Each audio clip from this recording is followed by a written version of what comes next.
Hey everybody, Mike DeSepoli, Heritage Financial Advisory Group. Welcome to Heritage Insider Weekly for Friday, November 10th, 2023. Hope you're having a great week. We're back to give you an update on the markets and the economy.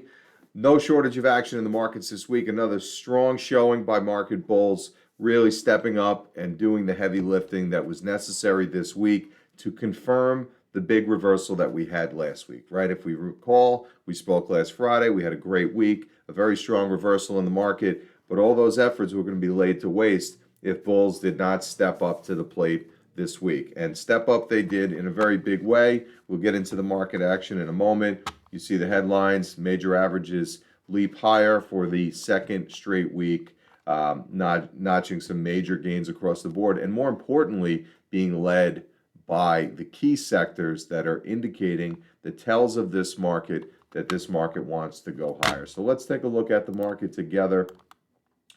Okay, here we are, right where we've been, same path, same suggestion, same outlook, if you will. And markets are really starting to pick up some steam here. We've come a very long way in a very short period of time. We tested the lower end of the range last 2 Fridays ago, the 27th of October, shot out of a cannon last week. Now, to a market participant who looked at last week's move, 5 gaps higher, would have maybe thought the market needed a breather, right? If there was going to be some bears or some selling that was going to come in, an overshoot or a kind of a quick rocket launch like this would be a good opportunity to do it. So it was going to be really important to see what the market did this week, and ultimately, if bulls are going to be taken seriously, this was the week to step up. So we got a very convincing move this week. I'll just zoom it in a little bit. After some sideways consolidation for the earlier part of the week, which we spoke about would be perfect, right? Sideways, we don't always have to pull back. We can go sideways to work off overbought conditions, and that's what we did with a very big exclamation point on the week today, big rally, which was what was even more key, okay, was the snapback recovery or the defense that market bulls played after yesterday's sell-off. Let me zoom this in for a moment. So there was a poor Treasury auction yesterday, which there was not a lot of demand for U.S. Treasury bonds. The market sold off on that news. So, okay, a lot of people thought, we had 9 days in a row, markets moving higher. It's time for a pause. It's time for a sell-off, right? Maybe not a deep one, but time for one nonetheless. And market bulls just stepped right back in today and shot this thing right back higher to the highs of the week, which is very important to see, right? It's not always how you start, it's how you finish. We always look at the close of the market, and when the market closes at the high of the day, which I'll show you what it did today, right? Look at this market, up and away all day long. That is exactly what you want to see, folks. That tells you there's buying appetite all day long. Not only all day, but into the close over the weekend, right, which is a good sign for next week. So no guarantees are made, but this is the type of signs that you want to see. So let's back out for a second. And I want to also show, this is our daily view of the market, right? Each red or green candle represents a day. So you can see Friday's exclamation point. But what is even more impressive when we view this on a weekly level, okay, where each candle, red or green, represents a week, this tells even more of the story, right? So we had that 2-week decline, very slippery, kind of nasty, and we talked about how last week was a big reversal, okay, and undid the damage of the 2 weeks prior. And not only did markets consolidate here and hold their ground, but they pushed higher, right? So we have some key levels ahead to test, but as we see, markets following the plan. As long as markets follow the plan, we're going to continue to work the plan. A couple other things we want to discuss is that, let me just hold on a moment here. There's a lot of clues around the market as to what this market wants to do, and yet there's a lot of people who really get their heels dug into a position and are too stubborn to change, right? So we've had a lot of people betting against this market for a long time. Now, why? Because the market went down for most of 2022. So it became a very easy bet that the markets were going to go down in 23.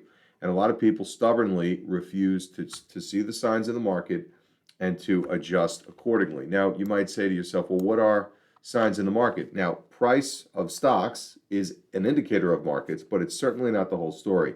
A lot of people invest by just looking at price, and we think actually that is a big mistake because you really need to look under the hood, right? It's like taking your car to a mechanic and it's smoking coming out of the hood, and they say, what's wrong?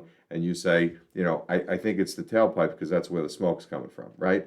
No, you open the hood, you see what's going on. You got to do the same thing with the market. So when we look at the markets, if we want to tell where the market's going, right? Or if we want to tell if Armageddon is coming, because that's what a lot of the pessimists on TV tell us, right? Where just any day now, the big crash is coming, then maybe we should look at some of the largest participants in the market, right? So when you look at Apple making a run for all-time highs, largest stock in the world, okay, that's a pretty big vote of confidence that the world's not ending tomorrow. What about Microsoft, the second largest stock in the world? Microsoft has gone on and made new all-time highs, folks. So Microsoft would not be making a move like this without A, taking some of its other counterparts with it. So our expectation, unless or until something changes, is that Microsoft has made its highs. Apple is going to go and make new all-time highs itself.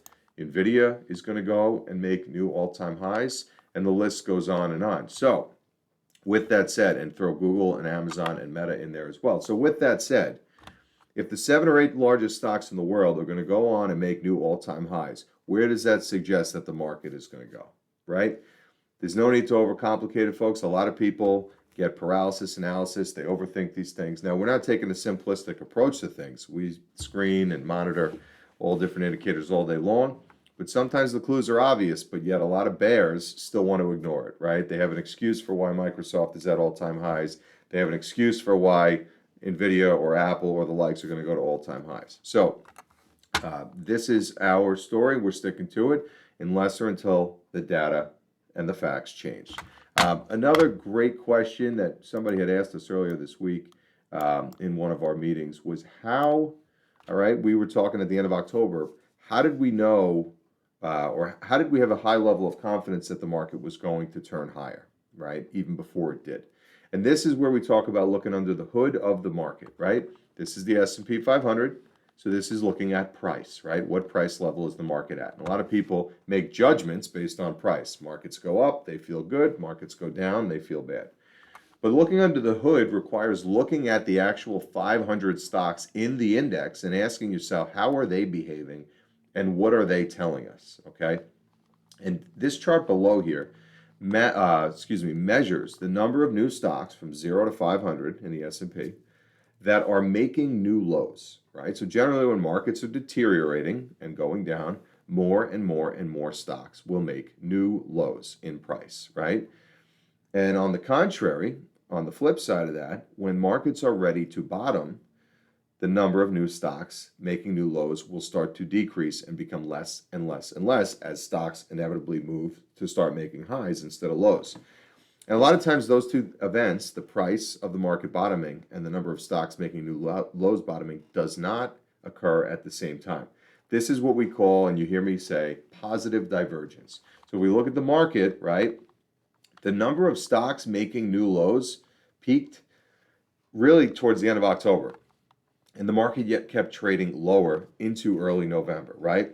Big head fake. So we were looking at this and it caught our eye that the market was starting to firm up under the hood and stocks were starting to behave better and we felt a rally would follow. And that's why we laid it out last couple weeks and now here we are.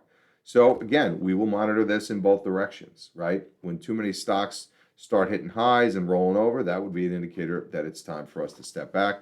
But we're not there just yet and we wanted to share that. And the other reasons have been very clear. We've talked about them over and over, right? There are certain key things for the stock market: the price of oil, the US dollar, and the treasury yields, right? 10-year treasury yields. We know that when those peaked and troughed, that will give us major market inflection points. The price of oil appears to be on the way down. A lot of different reasons for that. We'll save that for another video. We also look at the 10-year yield, right? Remember, these were the charts that as they go up, they hurt the stock market. 10-year yield really starting to come down as the inflation picture and interest rate picture is taking a lot more clarity and taking shape, as well as our belief that the Fed is done hiking rates, and the US dollar, right, starting to stagnate and come down a little bit. So these three things coming down are tailwinds to the stock market, okay? They're tailwinds to the stock market until or unless we get into a recession, right? Because these indicators can come down if economic growth is falling over, but that's not what we see. That's not the economic base case right now. So we got to continue to reevaluate where we go. But as of right now, economy remains strong, and these things, which were headwinds for the last 3 months, are now turning into tailwinds. Another thing we want to cover, there was an article out this week, really, in our opinion, misstating the state of the American consumer and debt. So you probably saw the headline, credit card debt, U.S. household debt exceeds $1 trillion for the first time ever. And on its face, seems like a bad headline. It's very, very misleading, and we want to use data and facts to show you that. So this is looking at total delinquency status, total balance by delinquencies, looking at people that are severely derogatory, 120 days late, 90, 60, and 30 days late, right? And you can see that the debt loads of our country are higher because our country is bigger, right? That's like saying Apple has more debt today than they did 20 years ago. Of course they do. The company is also 700 times bigger than it was then. America's no different. So we might have passed some arbitrary number, about $1 trillion in debt, but look at the shape that Americans are in. They are not delinquent. They are nowhere near what they were doing in 2008 and 9 and 10. And that speaks to the strength of the consumer. And with this being a consumer-driven economy, right, 70% of consumer spending drives all the activity you see. This is a good sign. So we're here to take the narrative the media is running with and dump it on its face. The American consumer stays strong. That's not a guarantee it stays that way forever, but as of right now, things are still looking pretty good. Fear and greed index. We just had a magnificent, powerful 10-day rally in the stock market, and the average investor absolutely hates it. And you know what I'm going to say? I just love to see it. This tells me we have a ways to go with this rally. We bought it at extreme fear. We'll sell it at extreme greed. With this still hovering here, people are not believing it. They're susceptible to it. They think they're going to get a major pullback to buy into. And for those folks that are waiting, I would suggest that they don't hold their breath. So the last thing I'll end with this week, somebody actually, a newsletter we get sent this to us. I just thought it was great, right? And in the stock market at times, right, we talk about how it's important to be contrarian in nature, right? You want to zig when everybody zags. When everybody's selling, it's time to buy. When everybody's buying, it's time to start scaling back. And it begs the question, right? What pool would you rather swim in, right? The one on the left where there's 1,000 people in it, or the one on the right, quiet, peaceful, and pristine? The one on the right, this was the market in October of 22. This was the market in March of 23. And this is essentially what the market was like even as recently as 2 weeks ago, right? By and large, not that everybody left, but a lot of people, traders, short-term investors, people with no plan, hit the exits. So now they're begrudgingly watching a market go higher. And one day, yet again, we will return to a scenario where the pool looks like this. And that'll be the time that we grab our towel and look for the exit. So hope you got a lot out of this. If you have any questions, reach out to us. Always here to talk to you about anything that matters with your money. Have a great day. Have a great weekend. Oh, and I would be remiss to say happy Veterans Day to the veterans out there. Truly appreciate your service, and we wouldn't be the country we are today without you. So have a great weekend, and we'll see you back next week.